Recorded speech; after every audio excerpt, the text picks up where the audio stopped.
Então eu quero compartilhar nessa noite, um tema interessante para nós, principalmente no tempo que estamos vivendo, um tempo difícil, no mundo todo, e nós vamos ver a perspectiva do apóstolo Paulo acerca do vivendo, o tema dessa noite é vivendo na expectativa do dia de Cristo. O apóstolo Paulo vai trabalhar um pouco dessa questão e de como nós devemos nos portar diante dessa expectativa. Então, gostaria que os irmãos abrissem a carta de Paulo aos Filipenses, no capítulo 1. Carta de Paulo aos Filipenses, capítulo 1, nós vamos ver do verso 1 ao verso 11.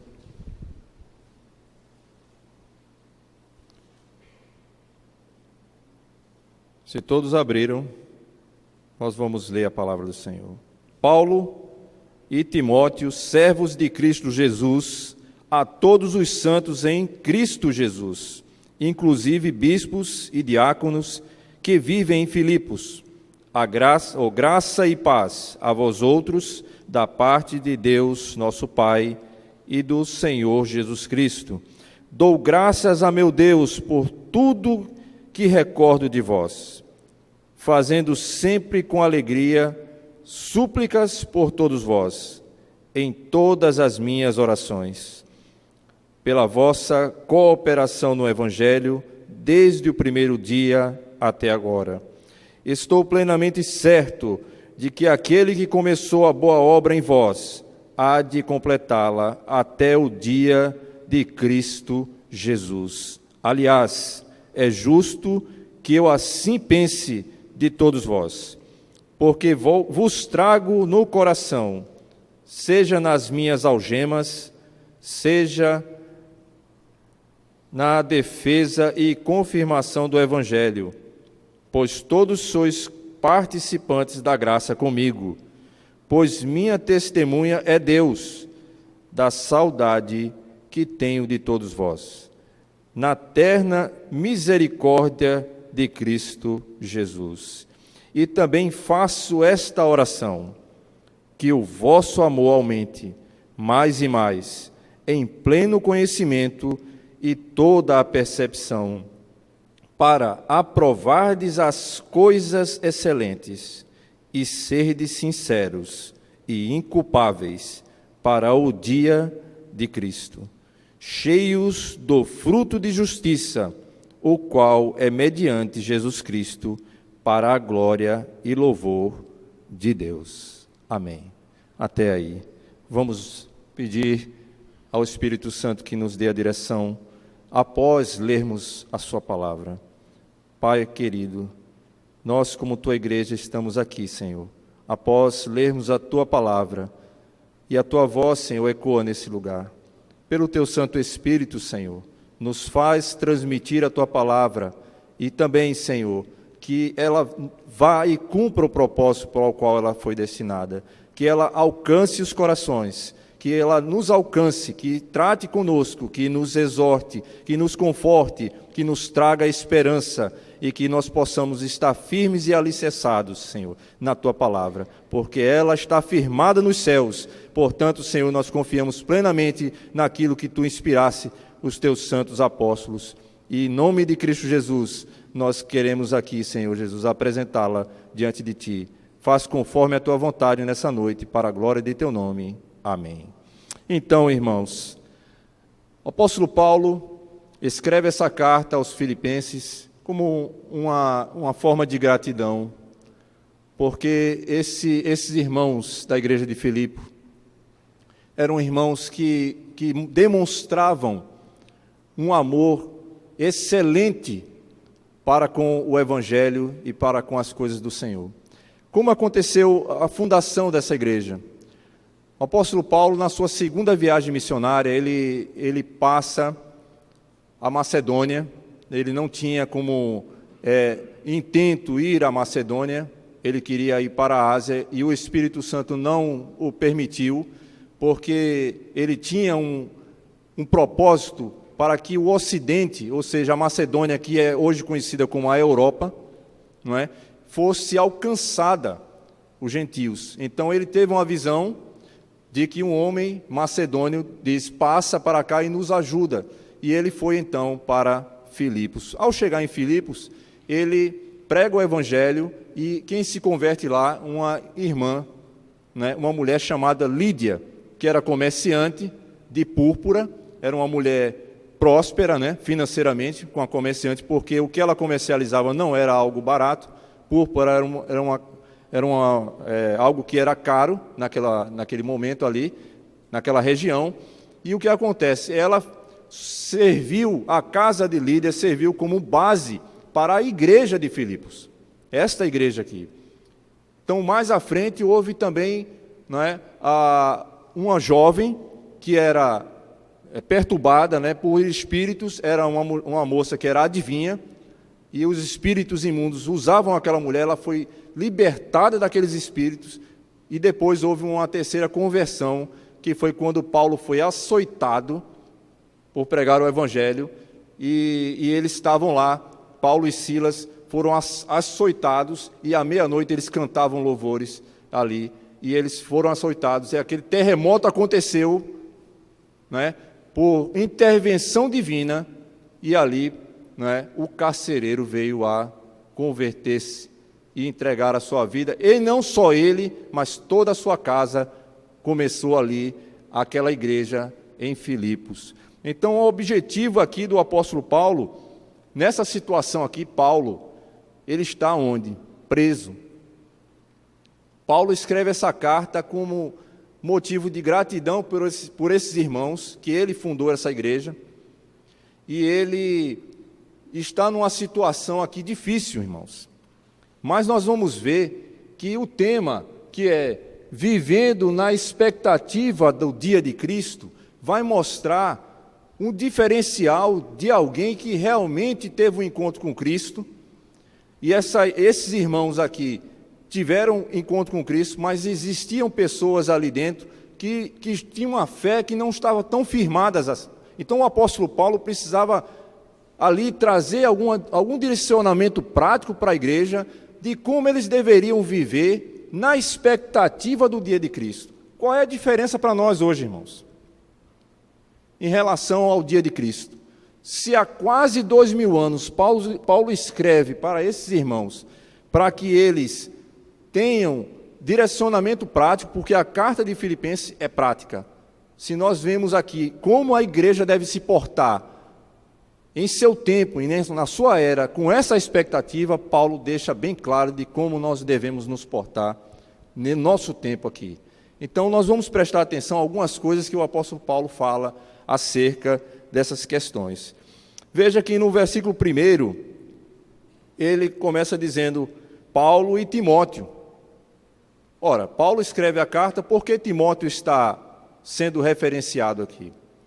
É porque no capítulo 16 de Atos, Paulo encontra Timóteo, um jovem, que era conhecido em toda a circunvizinhança como sendo um jovem de destaque. O pastor Adriano está trabalhando com Timóteo, com os jovens. Então, ele, por pouca idade, se destacava no meio daquela geração como um homem, como um jovem de Deus. Não tem a expressão homem de Deus, mulher de Deus, um jovem de Deus. Tem muitos jovens aqui hoje à noite. Então, observe que Paulo faz menção de Timóteo nessa carta, embora Timóteo não escreveu a carta junto com Paulo, mas ele está aqui. Por quê? Porque ele, se você parar para pensar, o que Paulo dizia, ou o que as pessoas diziam a respeito de Timóteo. Deixa aqui guardado, eu gostaria que vocês lessem comigo aqui Atos capítulo 16. Veja aí, Atos 16. Obrigado, irmão. Deixa a caneta para marcar aqui a Bíblia, mas acaba caindo às vezes. Atos 16, no versículo 1. Veja, na minha Bíblia tem um subtítulo dizendo: Paulo leva consigo a Timóteo.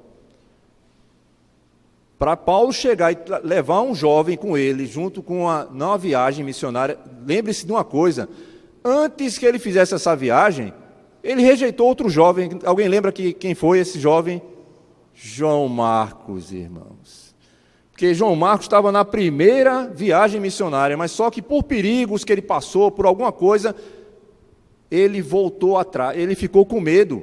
E Paulo não queria levar pessoas com ele que tivesse receio, que não tivesse convicção plena no Senhor. Então ele não quis levar João Marcos. Barnabé leva o seu primo João Marcos, o sobrinho, e Paulo então pega Silas e viaja para aqui, na sua segunda viagem. O que é que diz aqui no versículo 1 do capítulo 16? Chegou também a Derbe e a Listra, e havia ali um discípulo chamado Timóteo, filho de uma judia, crente, mas de pai grego. Ele dava o que, irmãos? Bom testemunho os irmãos em Listra e Icônio. Quis Paulo que ele fosse em sua companhia, e por isso circuncidou por causa dos judeus daqueles lugares, pois todos sabiam que ele tinha pai grego. Então, o que é que vai diferenciar aqui? O bom testemunho daquele jovem fez com que Paulo disse: não, você vai comigo nessa viagem. E aqui, voltando, só para referenciar, voltando a Filipenses, ele faz menção de Timóteo novamente, e ainda vai fazer outra referência, irmãos, desse jovem aqui nessa carta. Veja: servos de Cristo Jesus, a todos os santos em Cristo Jesus, inclusive bispos e diáconos que vivem em Filipos. Ele endereça essa carta prefaciando, saudando a esses irmãos que vale a pena saudar, no sentido de porque eles não se preocupavam com as suas vidas, mas entregavam plenamente a sua vida ao serviço do Senhor. E então, irmãos, ele vai dar ações de graça a Deus pelos filipenses. Agora observe, veja aí no versículo 3, o motivo de ação de graças, de agradecimento de Paulo, no versículo 3.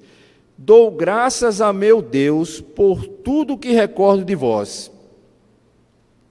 Se Paulo, hoje, escrevesse esta carta para a Igreja Batista Ebenezer em Piedade,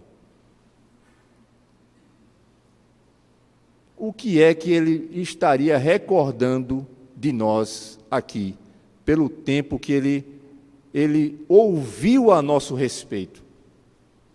O que? O que? Pense, porque a igreja são nós, todos nós que estamos aqui. Não é um ou dois ou três, mas toda a igreja. O que é que ele teria motivo de ação de graças a Deus pela nossa vida? Ele teria boas recordações, porque ele diz aqui: eu dou graças a meu bom Deus por tudo que eu recordo de vocês. Pare para refletir isso, irmãos.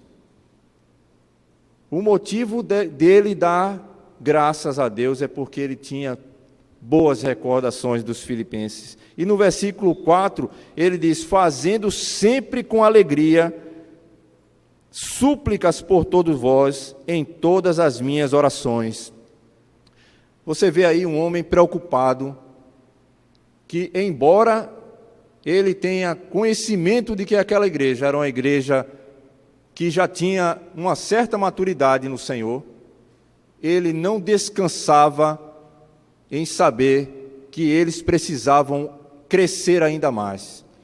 Um dos problemas maiores na igreja é quando ela acha que ela não precisa de nada. Quando ela já chega num patamar que ela diz: não, aqui eu estou bem suprida. Você quer um exemplo de uma igreja contrária a essa? A igreja de Laodiceia, em Apocalipse. Porque essa igreja, a única coisa que ela tinha a respeito dela é que ela tinha uma opinião acerca de si mesma. E a opinião que ela tinha acerca de si mesma era: rico sou e de nada eu tenho falta, eu não preciso de mais nada. Só que a opinião do nosso Senhor a respeito dessa igreja é que ela dizia: eu estou rico e de nada eu tenho falta. Só que Jesus, quando diz para João escrever, diz: tu és pobre, tu és miserável, tu és cega e nu. Então, qual é a melhor opinião? É a de Cristo ou a nossa? Porque no momento que você achar que você não precisa crescer, que você não precisa mudar, então é o começo do fracasso, porque a soberba precede a queda. E a altivez de espírito, a ruína. Sabe onde estava Cristo em Laodiceia? Do lado de fora, batendo a porta, querendo entrar para ter intimidade com a igreja. E ela dizendo que estava rica, que não precisava de nada, só que precisava de tudo, porque o que era o principal da igreja estava fora dela. Então, não pense que nós estamos fora disso, irmãos. Então, o apóstolo Paulo, ele faz essa recordação, e ele, nas orações dele, súplicas por essa igreja, ele coloca aqui no versículo 4, nas minhas orações, ele diz no versículo 5, pela vossa cooperação no Evangelho desde o primeiro dia até agora. Não era uma igreja que estava falhando, era uma igreja que estava em progresso. Então ele continua orando, porque eles eram uma igreja que estavam sempre cooperando, estavam sempre servindo ao Evangelho. Eles não estavam ali só para receber, estavam para se doar. Então, irmãos, isso é coisa rara nos nossos dias. Nós estamos vivendo dias onde que a igreja, no sentido geral, está buscando mais os seus próprios interesses, o interesse pessoal, de que propriamente os interesses de Cristo. Então, viver na expectativa do dia de Cristo tem as suas implicações. Quando você vive na perspectiva do dia de Cristo, da volta de Cristo aqui para redimir essa terra, para um novo céu e nova terra, vai mudar a sua perspectiva de vida hoje aqui, como você vive. Então veja, e pela vossa cooperação, no versículo 5, no Evangelho, desde o primeiro dia que ele esteve entre aqueles irmãos. Aí ele diz no versículo 6, estou plenamente certo de que aquele que começou a boa obra em vós, há de completá-la até o dia de Cristo. Veja, que ele está falando novamente, o dia de Cristo é o dia da sua volta. Então, o que Paulo está dizendo aqui?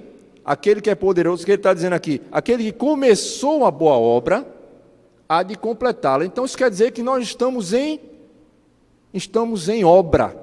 Nossa vida está em obra. Não pense que você já ouviu tudo do Evangelho, então não tem novidade. Cada vez que você ouve a palavra do Senhor, o Espírito Santo vai trabalhar na sua vida, de forma que cada dia que você ouve, cada ministração, cada estudo, é algo do Senhor que vai sendo formado na sua vida. Então ele está mostrando aqui que Deus vai completar isso até o dia dele.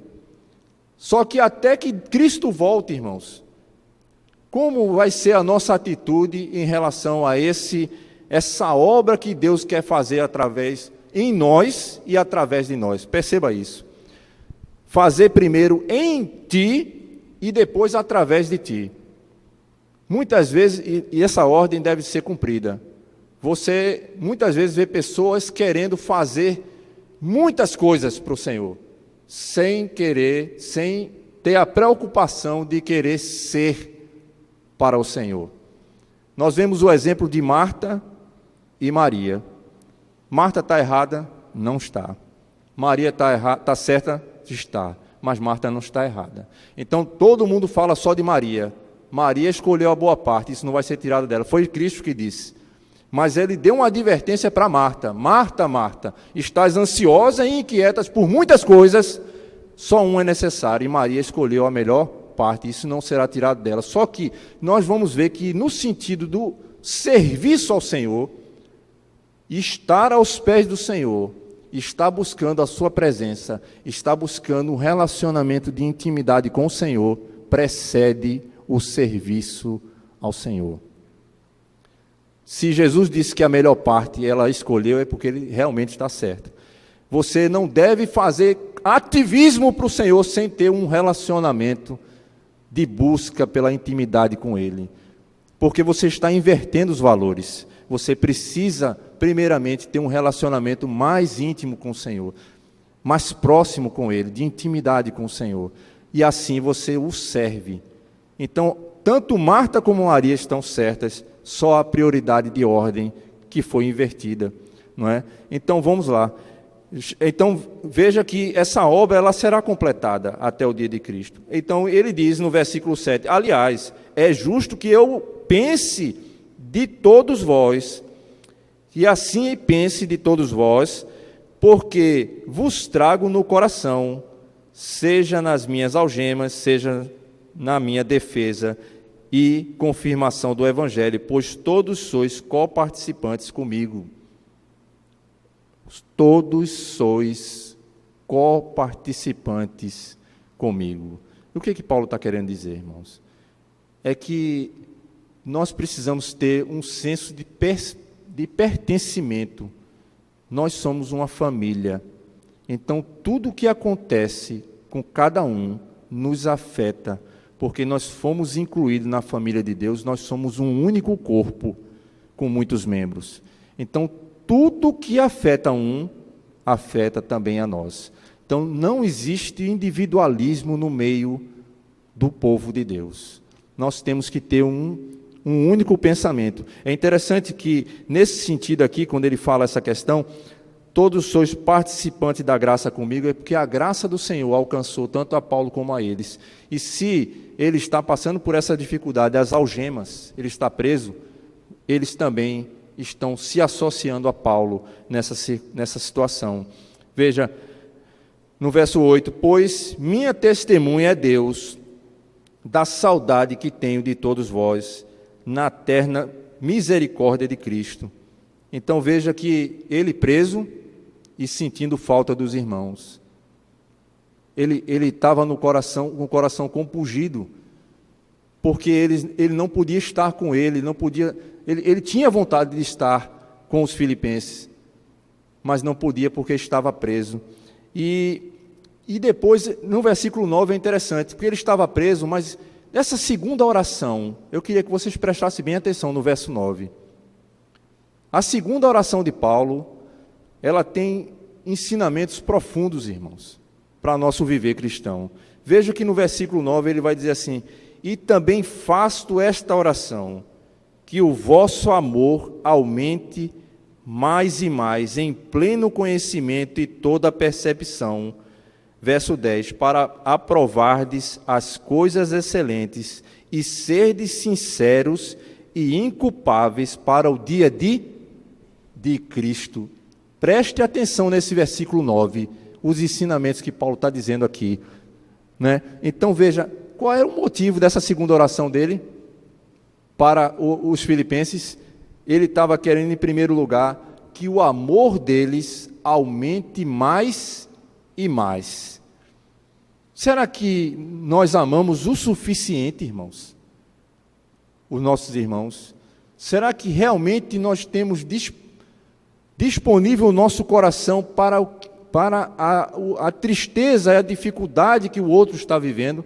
Ou nós temos vivido para nós mesmos, para os nossos próprios interesses? Nós vamos ver que tem pessoas aqui vivendo assim.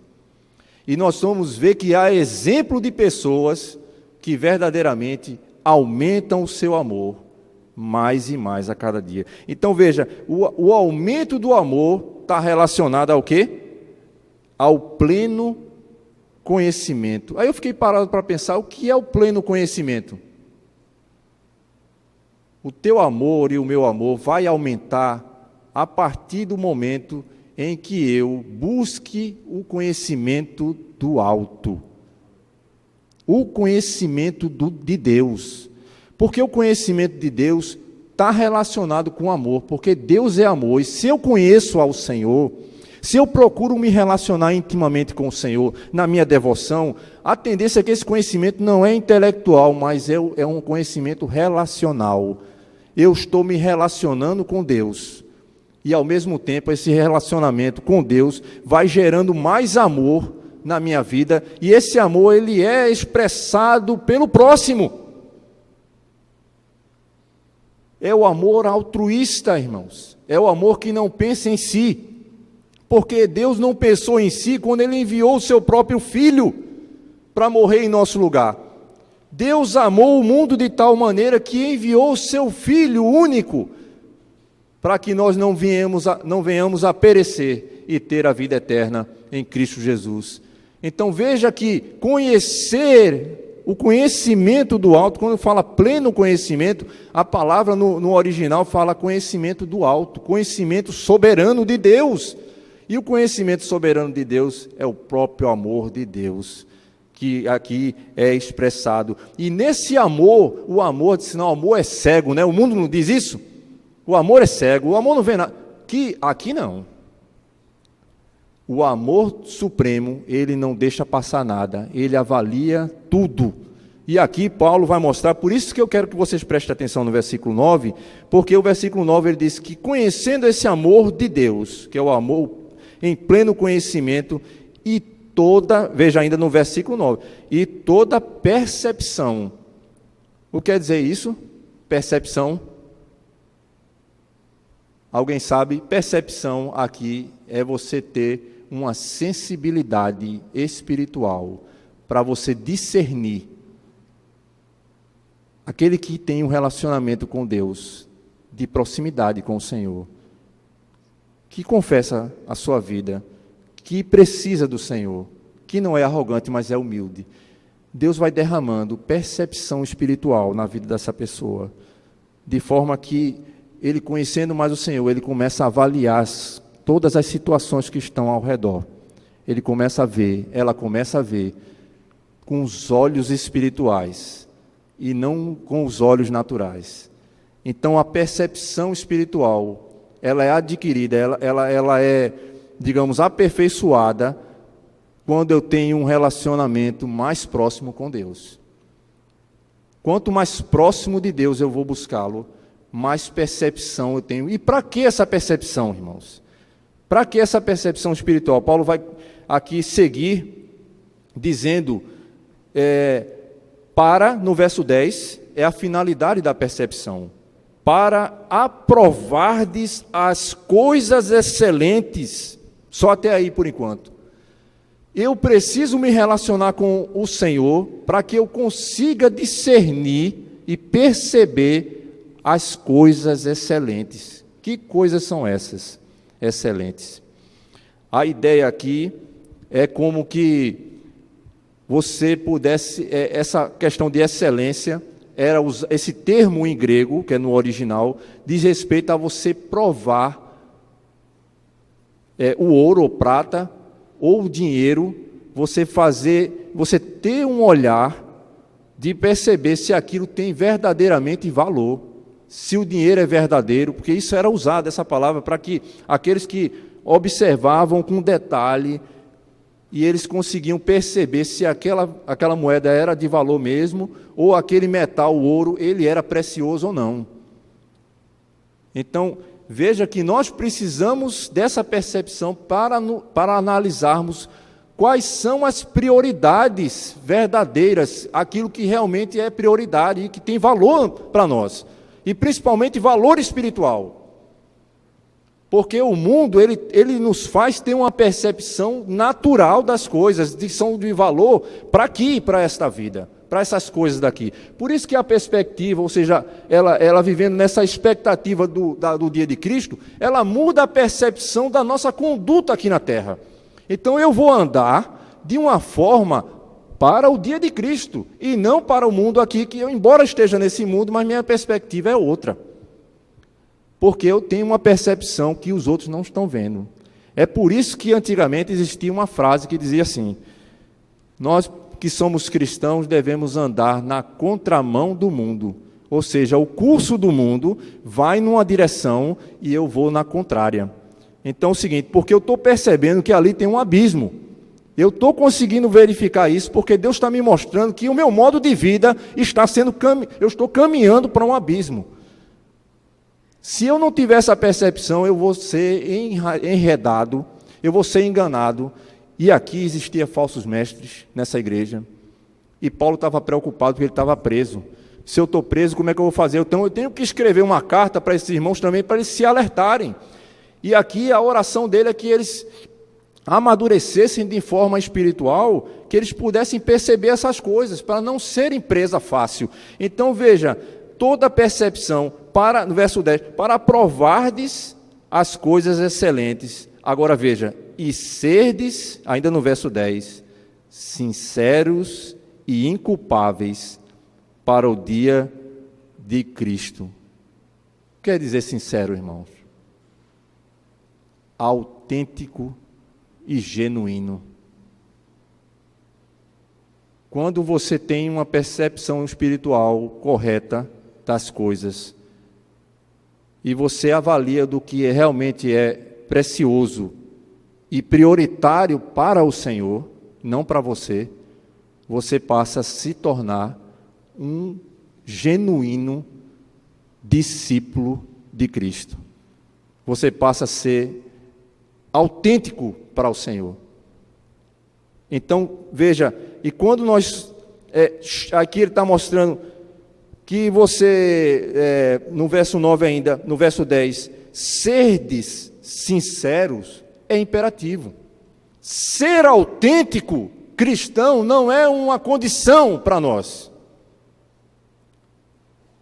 Preste atenção nisso, irmãos. Ser um autêntico cristão não é uma condição.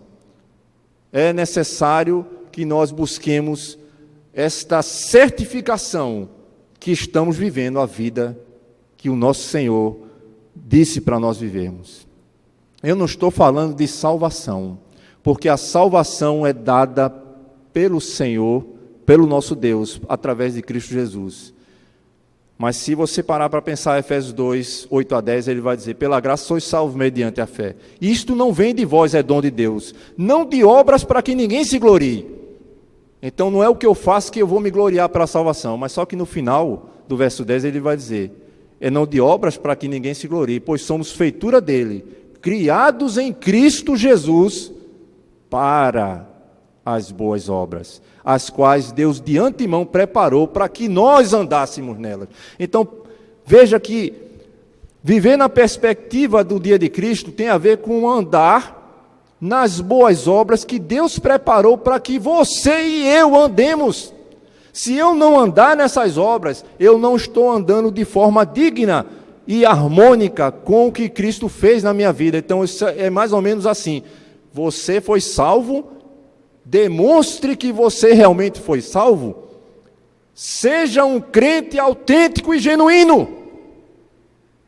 Porque se eu não estou demonstrando aquilo que eu recebi do Senhor, então eu não estou evidenciando que realmente teve um encontro com Cristo. Então veja, irmãos, que aqui ele diz, no final do verso 10, sede sinceros, e o final ele diz, inculpáveis para o dia de Cristo. Quer dizer, inculpável é outra questão que nós precisamos analisar. O que é inculpável? É sem culpa? É só isso? Não. Sabe qual é a ideia da questão aqui de inculpáveis? A ideia, sabe o que é? É a ideia de que você... Essa palavra tem a ver com que é aquele que não tem motivo de escândalo. Ou seja, eles usavam essa palavra como uma prova que um vaso, por exemplo, ser exposto à luz, digamos melhor assim dizendo. Inculpável é aquele que se coloca à prova. Então, se você está andando num caminho de trevas, e a luz chega até você, ela vai te revelar como está a tua vida diante do Senhor, porque Deus é luz. E a palavra de Deus é luz. E a palavra ela vai revelar. Então o inculpável, ele se apresenta na luz. Quando ele se apresenta, se tiver mancha, a luz vai revelar. Então essa palavra era usada para vasos. Onde o comerciante pegava o vaso, e o vaso, se tivesse rachadura, ele colocava exposto ao sol, à luz do sol, e ele conseguiria ver se tinha rachadura ou não, se tinha fissura. Então, era a prova de que se tivesse alguma rachadura ali, aquilo não estava prestando, tinha alguma coisa errada naquele vaso. E é interessante, nós estamos vendo que vaso também é uma figura de linguagem da nossa vida, porque nós somos também vasos na mão do oleiro, e ele faz como quer. Às vezes ele precisa quebrar esse vaso para refazer, porque ele não está bom. Irmãos, preste atenção nisso. E aqui também fala do seguinte, que se tiver alguma coisa que reprove tua vida sobre a luz, você não seja um agente de escândalo para o teu irmão. Você se expõe à luz ao ponto de ser autêntico cristão para não ser uma pedra de tropeço para o teu irmão. Veja como é sério essa questão aqui. Inculpáveis é não ser pedra de tropeço para o teu irmão até o dia de Cristo. Será que a igreja hoje está preocupada com a sua vida espiritual ao ponto de você não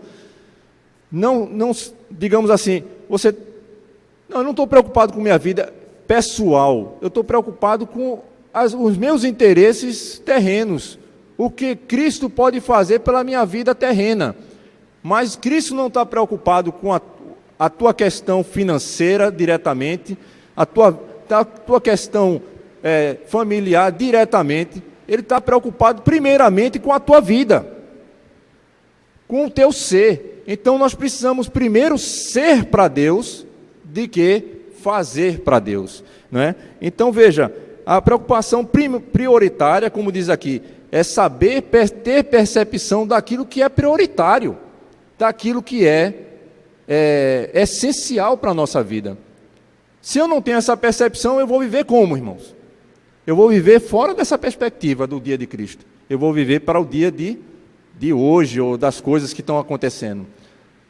Não é? Então veja que o apóstolo Paulo está mostrando aqui sobre isso, e é interessante aqui no versículo 12, aliás, no versículo 11, que ele continua dizendo, cheios do fruto da justiça, o qual é mediante Jesus Cristo, para a glória e louvor de Deus. Então veja que isto não é uma condição, ser um crente genuíno, cheio do fruto da justiça de Deus, que em Cristo, ou seja, nós fomos justificados em Cristo, nos tornamos justos diante de Deus, para glorificar a Deus, sendo como Cristo é, irmãos.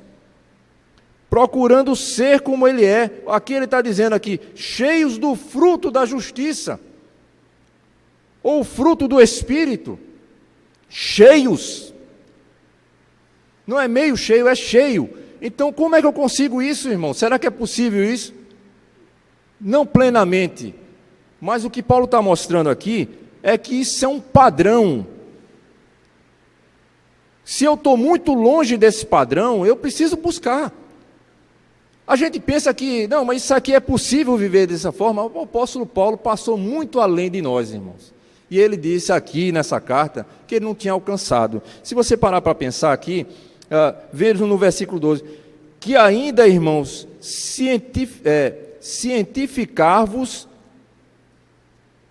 de que as coisas que me aconteceram têm antes contribuído para o progresso do Evangelho. Veja que aqui ele muda o assunto, mostrando que esses irmãos precisavam ter uma vida autêntica no Senhor, e mostrando também aqui a vida dele em relação ao Evangelho que o alcançou. E ele mostra aqui, quero ainda, além disso que eu estou dizendo para vocês, irmãos, cientificar-vos de que as coisas que me aconteceram têm antes contribuído para o progresso do Evangelho. O que aconteceu a Paulo? Ele sofreu muito, irmãos, por causa do Evangelho. A vida de Paulo foi marcada por muitos acontecimentos, como açoites, perigos no mar, naufrágios, foi mordido pela serpente, entendeu? Numa cobra lá em Malta. Ele passou por fome, frio, nudez. Ele teve perigo entre todo tipo de feras, falsos irmãos, falsos obreiros. E ele diz que tudo isso marcou a vida dele como um verdadeiro servo do Senhor para o progresso do Evangelho. Ele nada tinha preocupação com a vida dele. A preocupação era nos interesses do Senhor. E aqui ele mostra, sabe, em todas essas questões aqui, eu vou pular desse versículo aqui, 12, para a expectativa do apóstolo Paulo no dia do Senhor. Ele, no versículo 20, perceba, Veja, segundo a minha ardente expectativa e esperança de que em nada serei envergonhado, antes com toda a ousadia, como sempre, também agora, será o quê? Cristo engrandecido no meu corpo, quer pela vida, quer pela morte. Já parou para pensar nisso? A minha ardente expectativa e esperança é que eu em nada serei envergonhado, porque Cristo será engrandecido na minha vida, seja eu estando vivo ou morto. Preste atenção no que o apóstolo Paulo está mostrando de um verdadeiro cristão autêntico. O que ele estava disposto a passar pelo Evangelho do Senhor. E ele continua dizendo aqui, veja, no meu corpo, quer na vida, verso 21, portanto, sabe qual é a expectativa de Paulo nessa vida? Ele diz, portanto, concluindo, para mim, o viver é Cristo e o morrer é lucro. Para mim aqui, estar vivo é viver para o viver é Cristo. A minha vida é Cristo. Porque Cristo deu a vida por mim, a minha vida agora é do Senhor. O meu interesse agora é nos interesses de Cristo, não é mais o meu interesse. Eu não estou preocupado com a minha vida. A minha vida agora pertence ao Senhor. É dele. Ele comprou com seu sangue. Eu agora me dedico ao Senhor. Eu quero viver para Cristo. O meu viver é Cristo. E se eu morrer, é lucro. Porque se eu morrer aqui, eu saio dessa loucura, dessa terra, desse engodo do sistema. O sistema nos embaraça a mente, os olhos, e nos ilude, achando que isso aqui é o paraíso. E está bem, de vida é o paraíso aqui. Só que Paulo disse, se eu morrer é lucro, porque eu vou estar no paraíso com o Senhor. Eu vou estar lá. Eu vou sair dessa, porque eu vou sair daqui. É lucro para mim. E ele vai continuar dizendo, aqui no verso 21, o viver é lucro, e o morrer, aliás, o viver é Cristo e o morrer é lucro. E o verso 22, entretanto, se o viver na carne traz fruto para o meu trabalho, já não sei o que hei de escolher. Porque ele queria estar tanto com Cristo, se parecer tanto com o Senhor, que ele ficou apertado. Disse, eu preferia partir e estar com o Senhor, porque eu estaria junto com o meu mestre, com o meu Senhor, aquele que deu a vida por mim. Mas eu estou pensando em mim, porque até aí seria egoísmo de Paulo pensar que estar no Senhor é melhor do que estar aqui. Então eu preferia estar lá com o Senhor, mas é isso. Aí ele continua dizendo no verso 20 e 23, né? E dizendo assim, ora, de um lado estou constrangido, tendo o desejo de partir e estar com Cristo, que é incomparavelmente melhor. Verso 24, mas por vossa causa. Olha aí a diferença daquele que não pensa em si. Ele vai pensar no próximo. Ele achava que é infinitamente melhor estar com Cristo. E é. Mas por vossa causa, é melhor permanecer aqui. Mas permanecer nessa vida, irmãos, para viver para mim? E permanecer vivo aqui, dizendo que eu sou cristão, de nome, e vivendo para mim, para a minha vida? Então você não teve um encontro com Cristo. Porque quem teve, quer fazer a vontade do Senhor. E então ele diz aqui, no verso 24, mas por vossa causa é mais necessário permanecer na carne. Verso 25, e convencido disto, estou certo de que ficarei e permanecerei com todos vós, para o vosso progresso e gozo da fé, a fim de que aumente. Quanto a mim, o motivo de vos gloriardes em Cristo Jesus, pela minha presença de novo convosco. Então, aqui, a partir do verso 27, é interessante que ele começa a mostrar o modo de vida que ele quer que os filipenses vivam.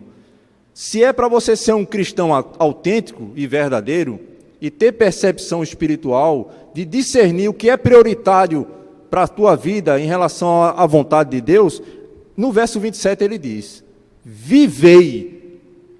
Também não é uma opção, é viver, porque é um imperativo, nós temos que viver. Vivei acima de tudo, veja o verso 27, por modo digno do Evangelho de Cristo, para que eu indo ver-vos, ou estando ausente, ouça no tocante a vós outros, que estáis firme em um só espírito, com uma só alma, lutando juntos pela fé evangélica.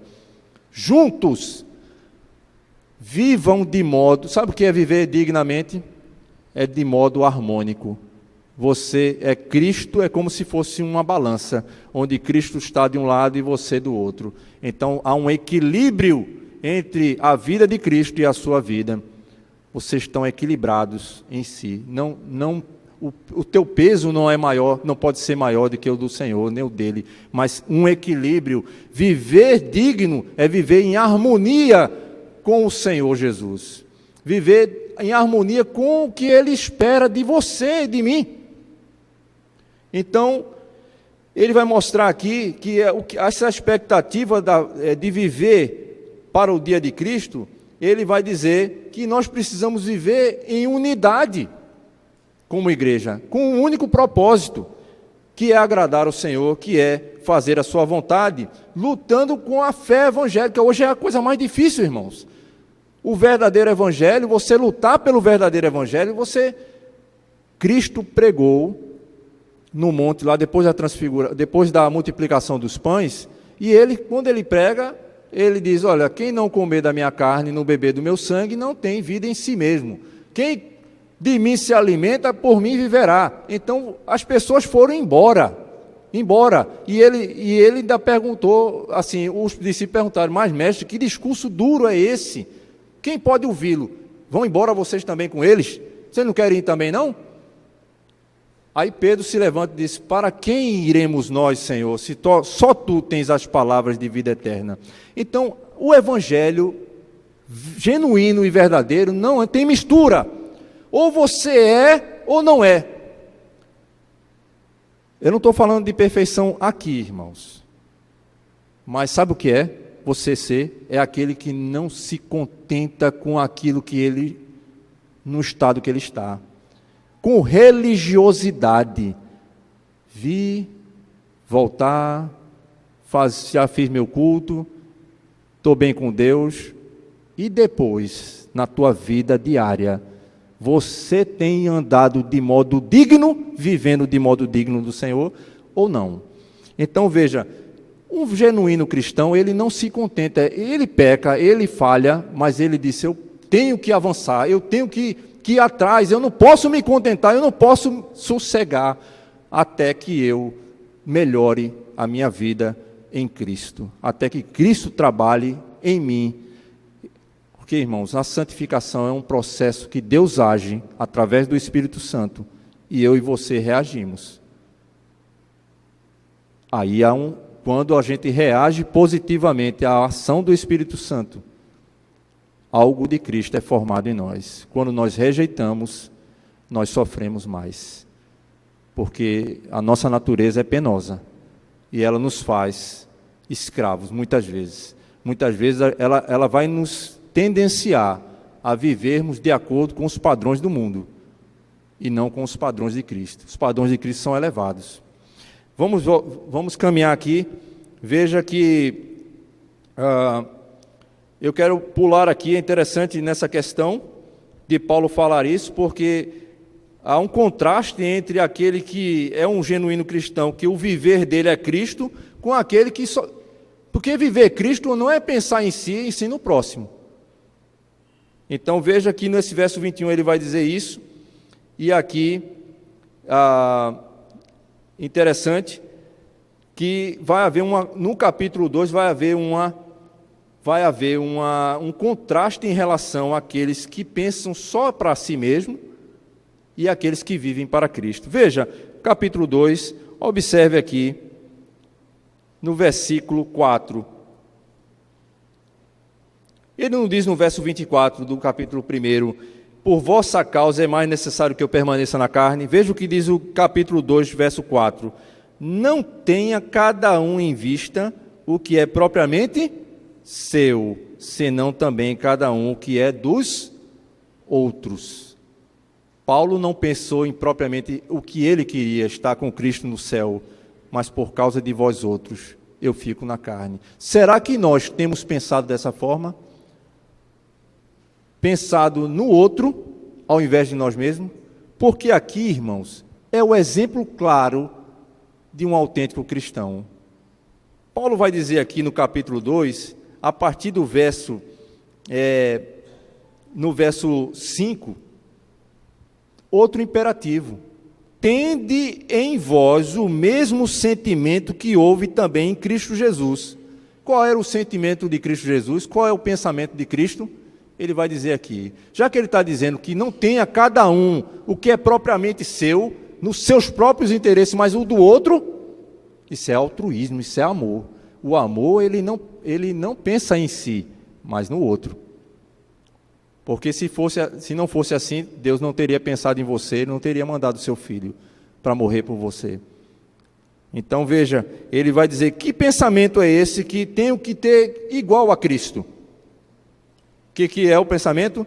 Verso 6, pois ele, subsistindo em forma de Deus, não julgou como usurpação o ser igual a Deus. Verso 7, antes a si mesmo se esvaziou, assumindo a forma de servo e tornando-se semelhança de homens, e reconhecido em figura humana, e a si mesmo se humilhou, tornando-se obediente até a morte, e morte de cruz. Este é o sentimento que ele diz que os filipenses, e eu e você precisamos ter, que é o mesmo de Cristo Jesus. Qual é? O esvaziamento de si. Que é isso, irmãos? Muitas vezes nós estamos vivendo como para o nosso eu.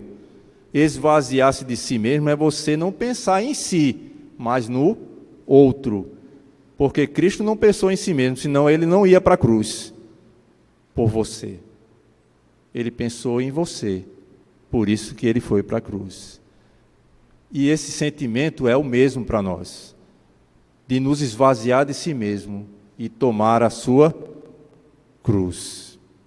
Porque se é o mesmo sentimento que ele teve, o primeiro foi de esvaziamento, o segundo foi de humilhação. Ele se humilhou e tomou a cruz. Ele morreu por nós. Nós devemos dar a nossa vida pelos interesses do Senhor. Aí sim, é aquela questão que Jesus fala em Mateus 10. Se alguém quiser salvar a sua vida, perdê-la. Se alguém quiser perder a sua vida por minha causa, achá-la. Então, quem não tomar a sua cruz e vir após mim, não é digno de mim. Não é digno de mim. Não vive em harmonia com aquilo que eu fiz pela sua vida. Eu morri por você. E você precisa tomar a sua cruz para me servir, negando a si mesmo e tomando o caminho da cruz, como eu fiz. Este é o versículo 5. Tende em vós o mesmo sentimento que houve também em Cristo Jesus. E é interessante isso, irmãos, porque o contraste de Paulo dando a sua vida, nós vamos ver aqui, não é? Mostrando pessoas como Timóteo, que ele levou, né, na segunda viagem. Veja, observe aqui, no verso 19, espero, porém, no Senhor Jesus, mando-vos Timóteo, o mais breve possível, a fim de que eu me sinta animado também, tendo conhecimento da vossa situação. Porque, veja, o que ele pensa de Timóteo, a ninguém tenho igual sentimento que, sinceramente, cuide dos vossos interesses. Olha, um jovem que estava que foi referenciado pelo apóstolo Paulo, que ele disse: eu não conheço, sinceramente, outro que cuide mais dos seus interesses, como Timóteo. E ele referenciou esse homem, que ele não buscou seu interesse, mas buscou o do Senhor. Então veja, no verso 21, pois todos eles buscam o quê? O seu próprio, o que é seu próprio, não o que é de Cristo Jesus. Quem é esses? Os falsos mestres que só querem ser destaque no meio do povo, porque eles não estão preocupados com o teu crescimento, estão preocupados com o que você pode dar para eles, para a vida boa que eles vão ter. Então eles não têm preocupação com os interesses de Cristo, mas com eles próprios. Mas Timóteo não, foi referenciado. E outro irmão, Epafrodito, veja aqui no verso 25, julguei todavia necessário mandar-vos Epafrodito, por um lado, meu irmão, cooperador e companheiro nas lutas, e por outro, vosso mensageiro e vosso auxiliar nas minhas necessidades, visto que ele tinha saudade de todos vós e estava angustiado, porque ouvistes que adoeceu. Esse irmão adoeceu e quase morreu. Sabe o que Paulo fala desse homem? Preste atenção, para nossa vergonha muitas vezes. Ele vai dizer assim, com efeito, verso 27, adoeceu mortalmente. Ele estava com a doença terminal. Mortalmente. Deus, porém, se compadeceu dele, porque tudo está no controle do nosso Deus. Se ele quiser, ele cura. Deus se compadeceu dele.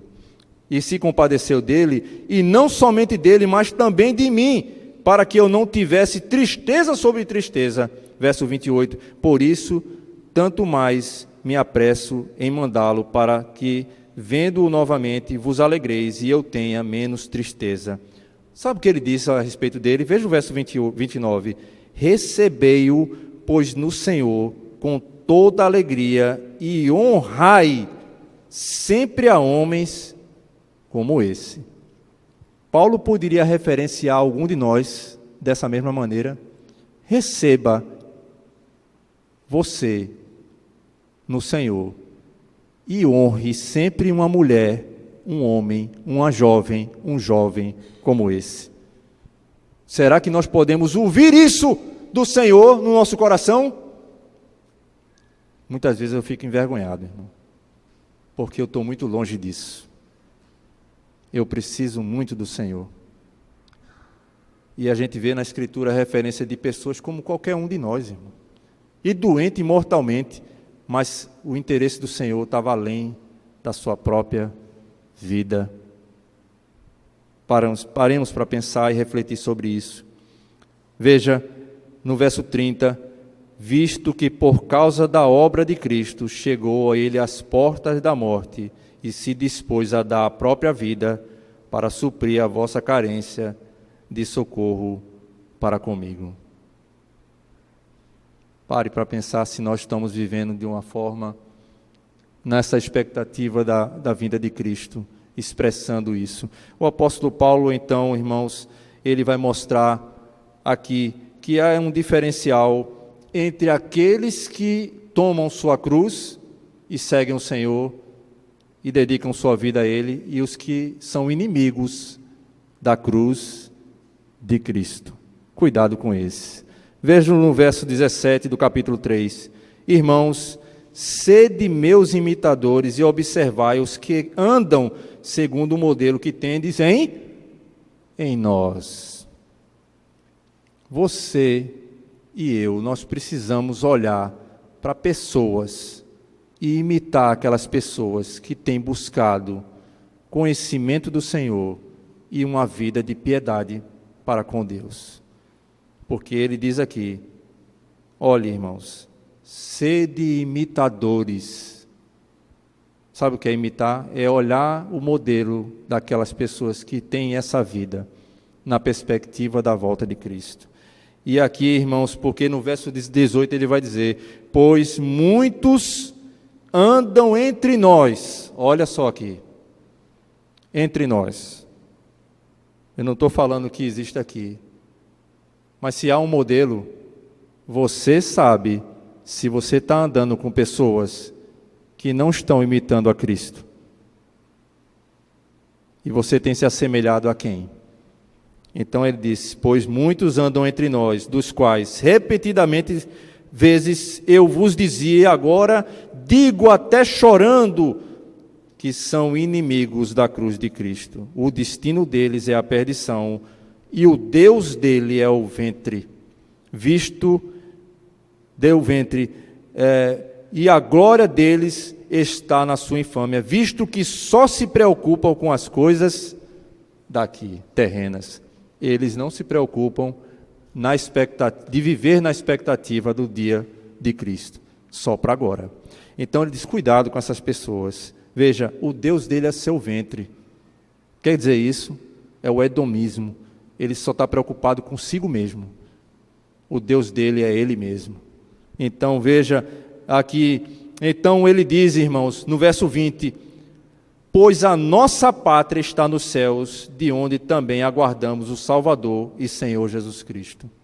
A nossa pátria está lá e não aqui. É o contraste entre aqueles que buscam a sua satisfação pessoal e muitos de nós, muitas vezes, observamos essas pessoas como modelo de vida para nós. Só que as coisas são terrenas. E aqueles que não estão preocupados com isso, que se assemelham ao Senhor, estão preocupados com a pátria celestial, com a volta de Cristo. Então eles vivem em outra perspectiva, vivem com outro olhar. São pessoas mais espirituais, porque têm mais relacionamento com o Senhor e com a sua palavra. Então ele diz, irmãos, aqui, ele vai mostrar aqui, portanto, no capítulo 4, portanto, meus irmãos amados e muito saudosos, a minha alegria e coroa, sim, amados, permanecei deste modo firmes no Senhor. Permaneçam firmes no Senhor. Não se deixe envolver pela influência dessas pessoas que tentam mostrar, sejam pessoas que você conhece, seja o próprio sistema, a própria internet. Ela semeia na nossa mente um padrão de vida contrário à vontade do Senhor. E o que o apóstolo Paulo diz aqui no capítulo 3, para nós concluirmos essa carta, essa noite, e o que ele está nos falando, ele mostra que há uma soberana vocação, que há um chamado do alto, para as coisas do alto. E ele mostra aqui que ele não tem ainda, julgando que ele não conseguiu isso. Imagine nós nos compararmos com o apóstolo Paulo. Se ele diz aqui, o que é que ele diz no verso 12 do capítulo 3? Não que eu o tenha já recebido ou tenha já obtido a perfeição. Perfeição aqui é maturidade no Senhor. Compare o apóstolo Paulo com a sua vida e com a minha vida. Ele diz: já que eu não tenho recebido ou tenha obtido a perfeição, mas o que uma coisa ele faz? Eu prossigo para conquistar aquilo pelo qual também fui conquistado por Cristo Jesus. Irmãos, quanto a mim, não julgo havê-lo alcançado, mas uma coisa eu faço. Veja, eu não alcancei ainda a maturidade em Cristo, mas eu faço uma coisa. Ele disse: eu esqueço-me das coisas que para trás ficam. Veja o que ele diz aqui. Então, ele diz, no versículo 13, não julgo ter alcançado, mas uma coisa eu faço, esquecendo-me das coisas que para trás ficam e avançando para as que diante de mim estão, prossigo para o alvo, para o prêmio da soberana vocação de Deus em Cristo Jesus. Todos, pois, que somos... Olha, presta atenção nisso. Se você não quiser ler, ouça. Prossigo para o alvo, para o prêmio da soberana vocação de Deus em Cristo Jesus. Verso 15. Todos, pois, que somos maduros, perfeitos, tenhamos este sentimento.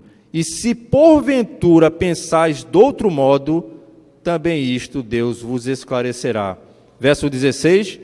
Todavia andemos de acordo com o que já alcançamos.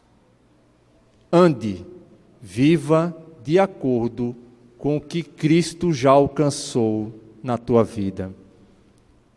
Ande em direção, viva na expectativa do dia de Cristo, agindo como?